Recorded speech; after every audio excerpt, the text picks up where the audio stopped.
दुसऱ्यांचे पक्ष फोडून दुसऱ्यांच्या पक्षांची चिन्ह काबीज करून आपल्याला राजकारण करता येत नाही असा सल्ला शरद पवारांनी उद्धव ठाकरे यांनी दिला होता।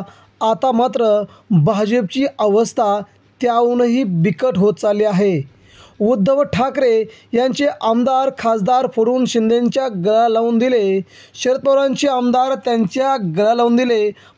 आता भाजपच्या मित्रपक्षांसह भाजपला धक्के देण्यास पवारांची ठाकरेंची खेळी यशस्वी होते।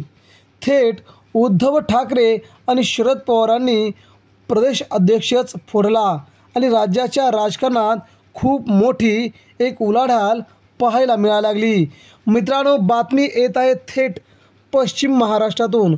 सदाभाऊ खोत ज्या रयत क्रांती संघटनेचे अध्यक्ष आहेत, त्यांचा जो पक्ष आहे त्या पक्ष संघटनेचे अध्यक्ष पांडुरंग शिंदे म्हणजेच प्रदेश अध्यक्ष यांना आता ठाकरेंनी पवारांनी गळा लावला आहे आणि त्यांचा संपूर्ण पक्षच आता फोडण्याच्या हालचाली सुरू झाल्या आहेत। रयत क्रांती संघटना ही सदाभाऊ खोत यांची आहे, मात्र आता याला सर्वात मोठा धक्का बसतोय।